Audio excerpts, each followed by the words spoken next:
আসসালামু আলাইকুম। আজকে ভিক্টোরিয়ান যুগের একটি বিখ্যাত কবিতা নিয়ে আলোচনা করব।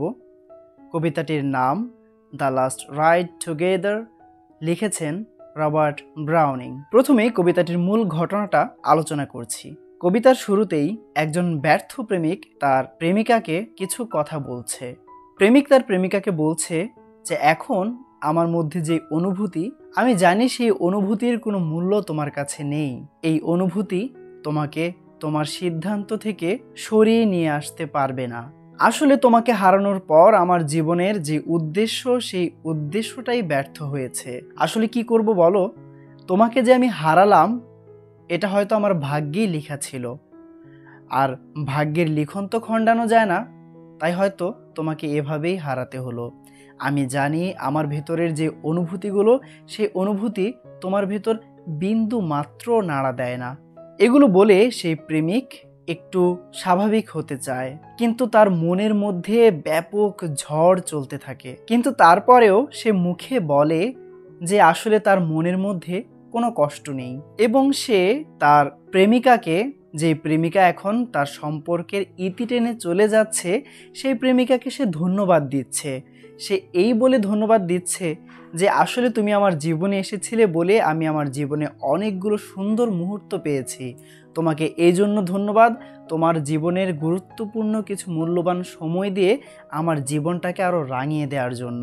আমার জীবনে তুমি না আসলে এতগুলো সুন্দর মুহূর্ত আমি কোনোভাবেই পেতাম না, তার জন্য তোমাকে অসংখ্য ধন্যবাদ। কিন্তু তুমি চলে যাচ্ছ, তোমার যে স্মৃতিগুলো আর আমি যে তোমাকে নিয়ে এত আশা করলাম, সেই আশাগুলো ফিরিয়ে নাও।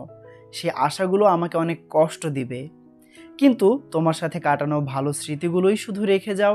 আমি শুধু তোমার ভালো স্মৃতিগুলো নিয়েই বেঁচে থাকতে চাই, সেই ভালো স্মৃতিগুলোকেই মনে করতে চাই।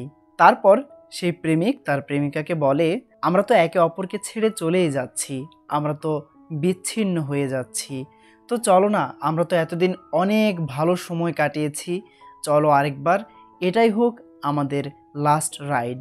এখানে এই রাইড বলতে কোনো স্কলার বলেছেন এটাকে তাদের যেই সেক্সুয়াল রিলেশন, সেই সেক্সুয়াল রিলেশন করতে উদ্বুদ্ধ করছেন প্রেমিক তার প্রেমিকাকে।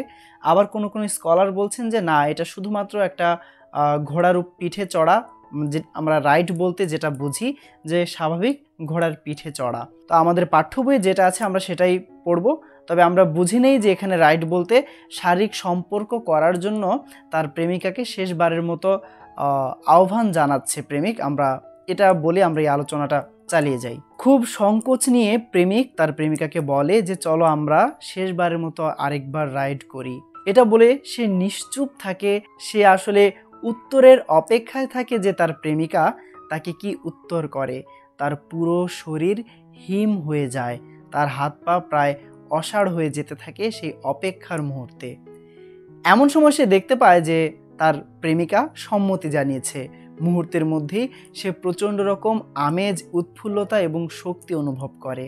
তার কাছে মনে হয় তার প্রেমিকা যেন পশ্চিমের মেঘ হয়ে তার কাছে আসছে। সে যেন সূর্য, চন্দ্র কিংবা সন্ধ্যার তারার আশীর্বাদ নিয়েই তার কাছে আসছে। সে যেন একটা সাগরের ঢেউ। তারপর তার প্রেমিকা তার সাথে মিলিত হয়। সেই সময়টা যেন তার কাছে স্বর্গীয় সুখ, স্বর্গীয় অনুভূতি। সে মনে মনে প্রার্থনা করে যে এই মিলিত হওয়ার সময়ে যদি পৃথিবীটা ধ্বংস হয়ে যেত, তাহলে হয়তো এই মিলন অবস্থায় আমরা এভাবেই অমরত্ব লাভ করতাম, আমরা চিরকাল এভাবেই থাকতাম। ঠিক এইভাবে যদি পৃথিবীর সমস্ত কিছু বন্ধ হয়ে যেত, তাহলে হয়তোবা এটাই আমাদের চিরস্থায়ী অবস্থা হতো। তারপর সেই প্রেমিক নিজেকে একটু সান্ত্বনা দেয় যে জীবন আসলে এভাবে থেমে থাকে না, জীবন তো চলবেই। এই পৃথিবীতে যত রকম পরিবর্তনই আসুক না কেন, জীবন তার নিজের গতিতে চলবেই। অতীতকে আঁকড়ে ধরে কেউই পড়ে থাকে না। তারপর এখানে সেই প্রেমিক একটু দার্শনিক টাইপের চিন্তা ভাবনা করে। যেমন সে চিন্তা করে এই পৃথিবীতে সবাই সফল হয় না, এই পৃথিবীতে অনেক প্রেমিক প্রেমিকা আছে, কিন্তু সবার প্রেম তো সফলতা পায় না। তাহলে তার প্রেমটাও হয়তোবা সফলতা পায়নি, কিন্তু তারপরও সে নিজেকে সফল ভাবে, কারণ এখন যে সে তার প্রেমিকার সাথে রাইডে আছে, এটাও তার জন্য একটা অর্জন। এই রাইডটাই তার জন্য একটা সফলতা। তারপর সেই প্রেমিক চিন্তা করে সে তার নিজেকে একজন স্টেটম্যান অথবা একজন সৈনিকের সাথে তুলনা করে। সে চিন্তা করে একজন সৈনিক সারা জীবন কষ্ট করার পর, পরিশ্রম করার পর যখন সে মারা যায় তখন সে কি পায়? সে সামান্য একটা পতাকা পায়, সে একটা কবরের জায়গা পায় এবং তার কবরের মধ্যে তার নাম ফলক আঁকা একটা পাথরের টুকরা পায়। কিন্তু সে যখন তার প্রেমিকাকে হারিয়ে ফেলেছে, হারানোর পরও কিন্তু সে তার প্রেমিকার সাথে শেষবারের মতো আরেকটা রাইডে সে আছে। এই যে এখন এই সময়টা সে তার প্রেমিকার সাথে উপভোগ করছে, এটাই তো অনেক কিছু।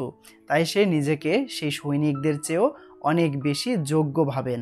তারপর সেই প্রেমিক নিজেকে কবিদের সাথে তুলনা করে। সে বলে যে কবিরা হয়তো অন্যের জীবনযাপন ধরে অনেক কিছু দেখে তারপর কিছু একটা লিখে, কোনো একটা কবিতা লিখে, কিন্তু তারা যে অনুভূতিটা, বাস্তব জীবনের যে স্বাদ, সেই স্বাদটা তারা পায় না। কিন্তু এখানে সেই প্রেমিক সে বাস্তব জীবনের যে স্বাদ, সেই সবটুকু স্বাদ সে পেয়েছে, যদিও সে কোনোটাই লিখছে না। এই দিক থেকে সে কবিদের থেকেও অনেক বেশি ভালো। তারপর সে আরও কিছু চিন্তা করে, যেমন কোনো ভাস্কর্য যুগের পর যুগ ধরে কোনো একজন মানুষের স্মৃতিকে বয়ে বেড়ায়, সেখানে সে ভাস্কর্য হয়ে থাকে শিল্পের চাকর।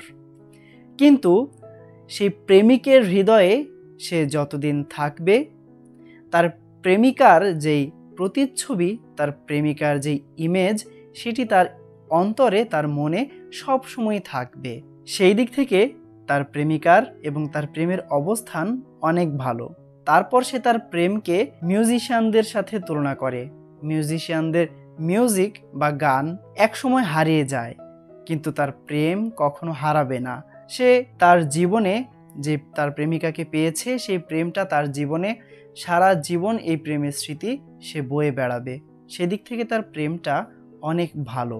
এগুলো চিন্তা করতে করতেই সেই প্রেমিক ভাবে যে এই পৃথিবীতে তো সবাই সবকিছু পায় না। যে নাকি এই পৃথিবীতে সবকিছুই পেয়ে গেল, তার তো আর কোনো কিছুই পরবর্তীতে পাবার নেই।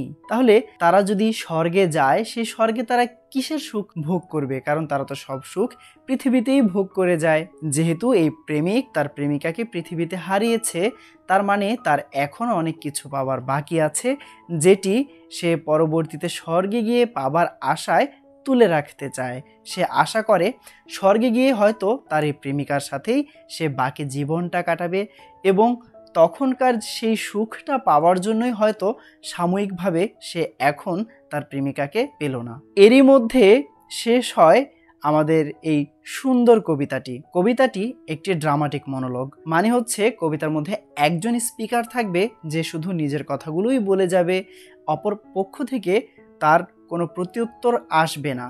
অপর পক্ষে একজন মানুষকেই কল্পনা করা হবে যে তার এই কথাগুলো শুধু এক মনে শুনছে। এই পরিস্থিতিটাকে বলা হয় মনোলগ।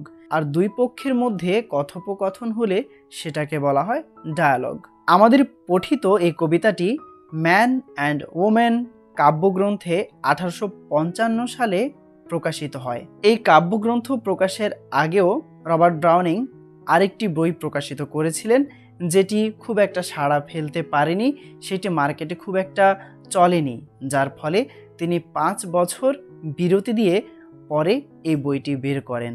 এবং এই বইটিরই একটা কবিতা হচ্ছে আমাদের আজকের আলোচিত এই কবিতাটি। না পাওয়ার মাঝেও কিছু একটা পাওয়ার, এই যে সুন্দর একটা দর্শন, একটি জীবন দর্শন, এটি খুব সুন্দরভাবে এই কবিতায় ফুটে উঠেছে। আশা করি সবাই কবিতাটি উপভোগ করেছেন। পরবর্তীতে আরও কিছু ভিডিও নিয়ে আসবো ইনশাল্লাহ। ততদিন সবাই ভালো থাকবেন, সুস্থ থাকবেন এবং আমার ভিডিওগুলো দেখতে থাকবেন। ধন্যবাদ সবাইকে। আল্লাহ হাফেজ।